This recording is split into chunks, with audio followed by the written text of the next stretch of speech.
Welcome to the DMI interview series, Leaders in Defense Management. In May 2023, I sat down with former Comptroller General David Walker. It was a great conversation touching on issues including differences between public and private sector management practices. I hope you find it as informative as I did. I'm Peter Levine, the Director of the Defense Management Institute, and we're here today to begin a series of interviews with individuals who've made significant contributions to improving the management of the Department of Defense. We begin today with the Honorable David Walker, who served as the 7th Comptroller General of the United States from 1998 to 2008. Peter, thank you for the opportunity. I really appreciate it. Good to see you again. What surprised you most about government coming in at mid-career? What differed from the private sector, or what differed from your expectations? Well, there are a lot of differences. I'll just mention a few. First, the lack of strategic planning. And to this day, the U.S. government still does not have a forward-looking, risk and opportunity-based, results-oriented, resource-constrained strategic plan. It has an annual budget, but that's not a strategic plan. Importantly, without a strategic plan, you're really not going to maximize your effectiveness, economy, efficiency, effectiveness. In addition, without a strategic plan, our competitors have an advantage over us. You mentioned the risk-averse nature of government agencies, and for folks who are in the executive branch, they tend to look at oversight mechanisms as one of the drivers in that. That would include Congress, it would include inspectors general, it would also include GAO in that. As somebody who's seen it from that side, how did you at GAO, or how do you think that an organization like GAO can do its important job without getting that kind of reaction and further driving a risk averse culture? Well, that's an important question. And when I came into GAO, the Congress was not happy with GAO. The agency had been downsized 40% in the 5 years before I came. They had a 5-year hiring freeze. I was told by leadership in Congress that it was going to be downsized another 25 to 40% if I didn't turn it around.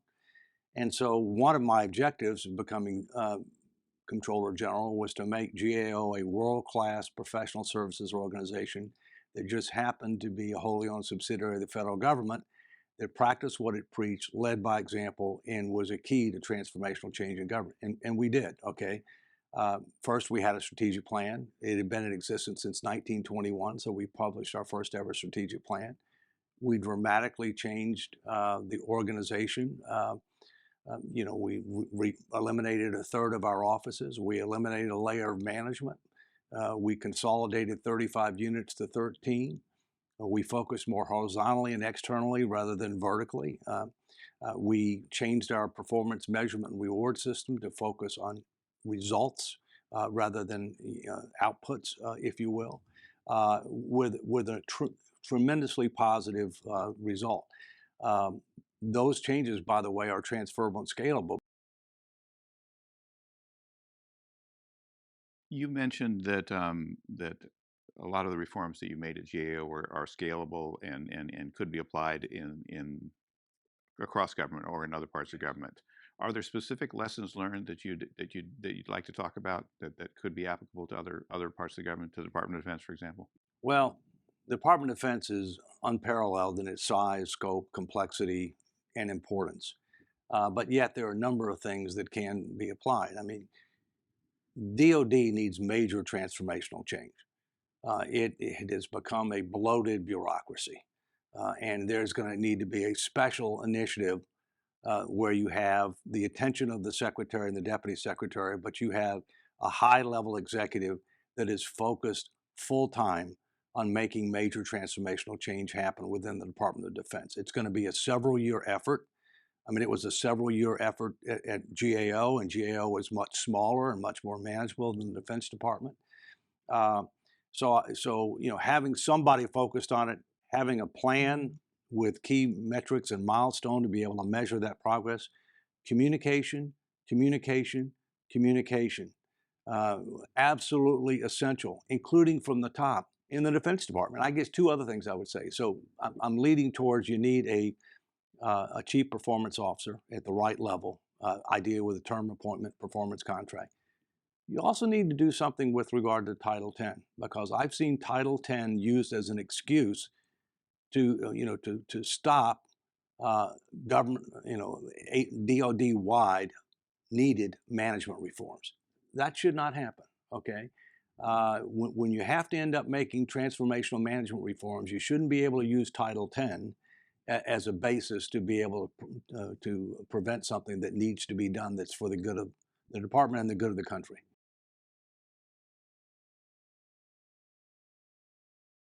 You mentioned the need for a senior management official of some kind, and that's something that you and I worked together on when you were Comptroller General, and we went through an experiment in the Department of Defense, creating first a Deputy Chief Management Officer, a position in which I briefly served, and then a Chief Management Officer, and then Congress abolished the position. Um, do you have any insight from that experience or thoughts from that experience and how it impacts what the department needs going forward? What did we do wrong and what could we do differently to make it right? The frustration I have is that what was done to abolish the chief management officer was not consistent with what we recommended.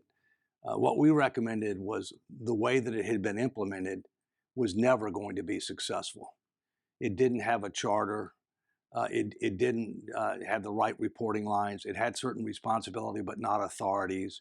It was in the back, in the corner, in the dark. Okay.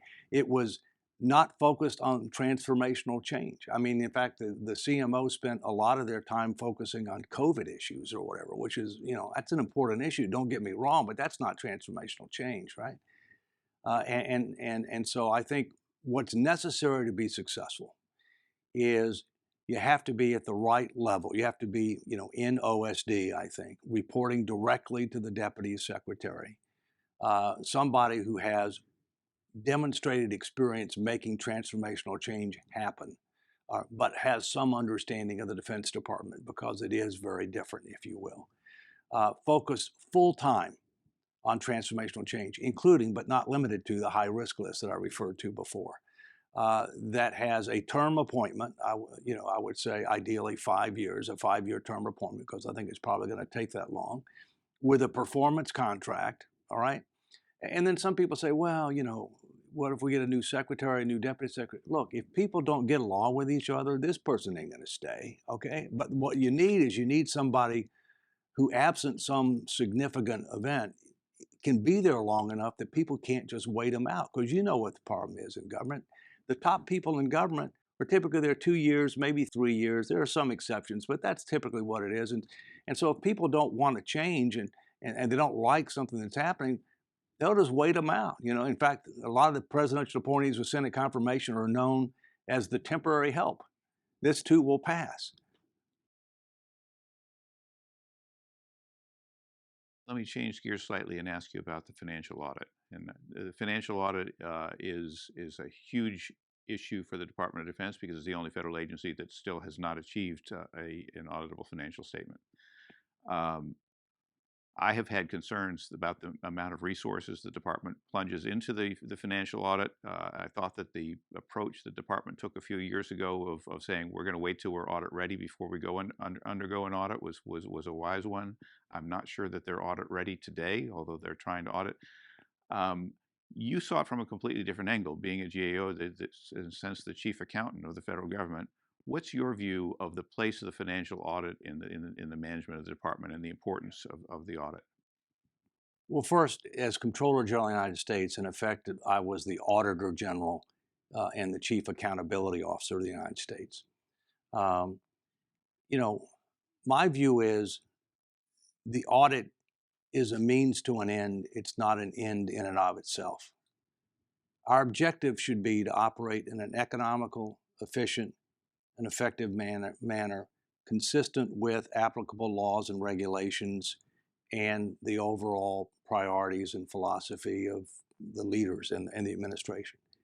Um, DoD has thousands of non-integrated information systems, okay? Those informations are used for multiple purposes, including financial management, okay? And those have to be rationalized. My personal view is that GAO ought to assume responsibility for the audit of the Defense Department because using obviously the IG and using outside auditors, right? Because they're the ones that ultimately have to decide when DOD is ready. Because they're the ones, and I would have been the one that had to put my name on the audit report, once DOD gets to the point where you can give an opinion. I also thought that DOD tried to get opinions on too many different entities. And to me, the objective is to get an opinion on the consolidated. You need to work horizontally, by line item, and vertically to get to that. And you may want to demonstrate, that a certain service or whatever, has been successful to be able to show that you're making progress. But in the end, it doesn't make sense to have opinions on all these subunits. It just costs more money. And the degree of materiality of what it takes to cause a problem is a lot lower. One of the issues the department has faced with information systems is that as the department tries to modernize it, it wants to buy commercial systems. And it's much more effective by commercial systems to take technology that already works rather than trying to design your own. But then the department has so many unique processes and so many unique needs that it ends up tailoring these systems and undermines the purpose of buying commercial technology in the first place. So without wanting to be unfair to you, is that a problem that's solvable? How do we go about getting past that problem? The first thing you have to do is rationalize the processes, because information systems are based on gathering information from various processes. So you need to streamline, simplify, and to the extent appropriate, normalize those types of processes before you try to put in any type of new information system, if you will, okay? Because if you're right, we ought to use commercial off the shelf to the maximum extent possible. But there's a tendency of any organization, in particular the DOD, to say, we're different. I appreciate that point. I've had the concern that the department and perhaps the federal government in general tend to look to technology solutions when technology isn't the problem, the process is the problem. Yeah, and I would agree with that, okay? I also would come back to something I said earlier. Um, the mission of the Department of Defense is to provide for our national security, to be able to try to prevent war, but if war comes, to win the war. And it is very, very mission focused. But in order to be successful there, you got to have a good mission support operation too, right? The problem is that the mission side, which if you refer to the military capabilities, is shrinking, okay? And the mission support side, which some people refer to as the tail, has grown dramatically. I want to ask you about what advice you'd give people going into this situation in positions where they can make a difference. But I want to do it because of the unique perspective you have. I want to ask you in several tiers. I want to ask Sure. somebody who's going in as a member of Congress, who's perhaps going to sit on the Senate Armed Services Committee or the House Armed Services Committee. Somebody who's going into a senior political position, and then somebody who's going in at an SES level, at a management level. So I'll ask you those one at a time. Of what kind of advice would you give that person in terms of the way they should approach this issue, the management issues, or think about management Yeah, issues? let me Types talk, of let me influence talk they in have. general, like Congress. Congress is part of the problem. It needs to be part of the solution. My concern is the debates that we have about Defense Department funding are very superficial. Now, if you're for defense, you want to plus up the budget. If you're not for defense, you want to cut the budget. That's overly simplistic. The fact is that you need to look underneath the hood. We have enough resources, but we're not deploying those resources properly. All right. Rationalizing the bureaucracy is absolutely critical. But in addition to that, Congress sometimes tries to micromanage, in particular with regard to weapon systems and other types of procurement activities, that they want certain things done because they have a vested interest. The company who's making it might be in their district, or employment in their district or whatever else. Public service is a high calling. I've had the opportunity to run 3 federal agencies, 2 in the executive branch, 1 in the legislative, as well as serving in various other roles. I recommend it highly. I think everybody ought to do public service, not necessarily in government, but at some point in time during their lifetime. It's one of the things that should bind us together. And you can make a big difference at any level in government. You can have a lot of responsibility, you can have a lot of authority. We need good people, and so I would encourage people to seriously consider it. Well, I want to thank you for taking the time with us today, and I want to thank you for living by what you just said and making your own contribution, because you've made a huge contribution to our federal government, and I thank you for that. Thank you, Peter, very much, and thanks for your service.